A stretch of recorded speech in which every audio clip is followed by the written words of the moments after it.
Ôtez pas tous, bien-aimés frères et sœurs, Madame Bintou Keïta, représentante spéciale du secrétaire général de l'Organisation des Nations Unies, se rend à Goma. Oh. Les gens se comptent là, la MONUSCO. Elle se rend à Goma. Les gens vont vous dire, non, parce qu'elle part là-bas, parce qu'il faut avoir des preuves qu'il y a eu massacre. Oh, quelle honte! Honte à vous, les gars. Elle, représentante spéciale, va aller dans un terrain qui est aussi risqué que celui de Goma, qui est occupé par des troupes armées. Elle va aller rentrer là-bas. Et puis, si elle n'est pas dans son eau douce, hey, comme c'est un poisson, quand un poisson rentre dans l'eau, là, il ne craint rien, il n'a pas de problème. Madame Bintou Keïta, l'Organisation des Nations Unies, ils sont complices de ce qui se passe en RDC. Je veux dire aux Congolais, écoutez-moi bien, ce n'est pas encore terminé, les amis. La balkanisation, là, ils n'ont jamais dit que c'est fini. Ils n'ont jamais dit que c'est ça, on n'en a plus besoin, on ne va plus le faire. Non. Ils n'ont jamais écrit. Ça veut dire que ça est toujours en route. C'est à nous de prendre nos responsabilités. Ça ne veut pas dire qu'ils vont réussir, puisque jusque-là, ils n'ont pas encore réussi. Ils ont réussi à infiltrer le Congo. Le Congo, tout le Congo, l'administration de l'armée est infiltrée par les Rwandais. C'est pour ça d'ailleurs vous voyez tous ces échecs-là. On en parlera dans une autre vidéo. Bref, les Nations Unies sont là depuis 25 ans pour empêcher justement ce qui s'est passé à Goma, à Bukavu, et ainsi de suite. C'est ça le rôle des Nations Unies. C'est pour ça qu'ils sont là. Ils ont envoyé, ils ont plus de, je ne sais pas, 15 à 20 000 soldats, casques bleus, face à 4 000 Rwandais de merde. S'ils n'ont pas pu, c'est qu'ils sont avec eux. Ce sont des amis. Vous n'avez pas vu les Français, Italiens, Allemands dans le Sahel, là. Ils n'ont pas pu éliminer les terreaux au Mali, là, le nord Mali. Là. Ils n'ont pas, les armes. Vous voyez, ils sont en train de faire la guerre avec Poutine, ça fait 3 ans. 3 ans. Ils n'ont pas arrêté. Ils continuent à se battre. Oui. Avec les terreaux au Mali, là, ils n'ont pas pu tenir. Les terreaux les ont écrasés, ils ont pris là, le nord du Mali. Tout le nord du Mali. Il a fallu que Assimi Goïta vienne avec une petite armée. Une armée démunie de tous les moyens. Et qu'il a réorganisé seulement. Et puis les choses sont passées. Donc les Nations Unies que vous voyez là. Parce que à l'époque, au Mali, il y avait plus de 22 000 soldats. Casques bleus, européens, américains, tout ce monde-là. Ils n'ont pas pu vaincre 2 ou 3 000 terreaux.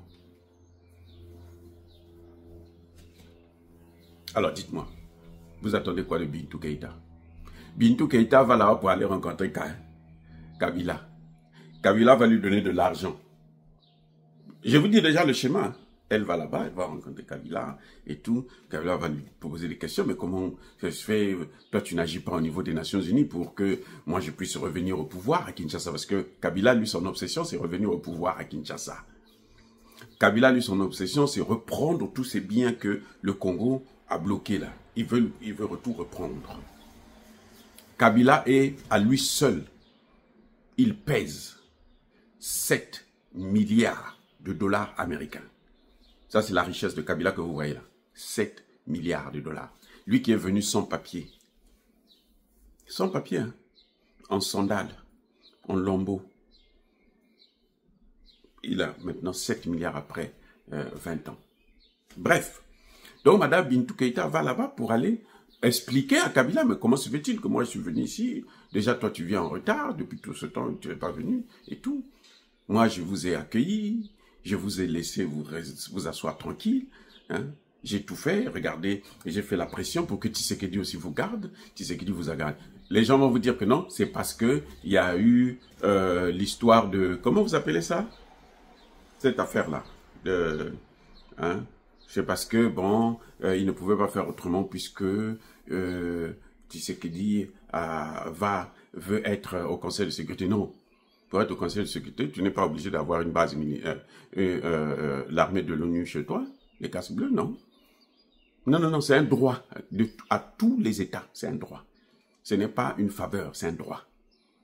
Donc, Madame Bintou Keïta, elle est là-bas, c'est pour aller récupérer l'argent et puis rendre des comptes à Kabila de ce qu'elle a fait jusque-là et planifier quelles seront les prochaines opérations.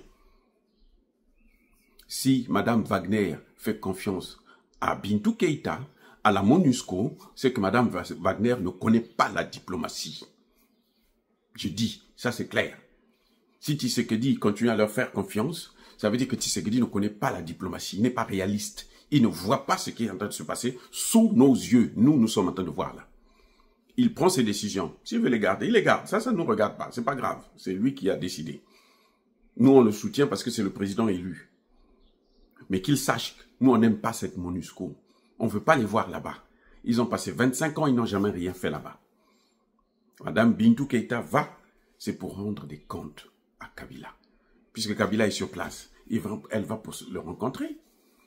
Vous croyez, on va vous dire non, les gens vont voir si elle arrive à Goma, là, elle va rencontrer Kabila. Si ce n'est pas la journée, c'est la nuit. Voilà. Peut-être même qu'elle se fera sauter là-bas, ça ne nous regarde pas. Donc pour moi, ce n'est pas un événement, ne venez pas me dire ça. Parce que j'ai vu ça depuis hier que j'ai vu ça, j'avais pas voulu faire des commentaires. Bon, il y a des gens qui essaient de m'expliquer, me parler un peu de ça et tout. Donc c'est pour ça que je réponds. Les amis, Bintou Keïta ne part pas là-bas pour le bien du Congo. Après 25 ans, je ne vois pas quel est le bien qu'ils peuvent encore faire le Congo. Vous voyez que nos dictateurs, là, quand vous voyez un président passer 10, 15, 20 ans au pouvoir, si vous n'avez pas vu un changement particulier, c'est qu'il ne vaut rien. Le président Magufuli a passé 5 ans seulement avant que les Occidentaux ne le neutralisent. Sous couvert de la maladie en question, la pandémie. En 5 ans, là, ce qu'il a réalisé, jamais un président en Afrique n'en a fait ça. Même pas Mandela. Soyez bénis.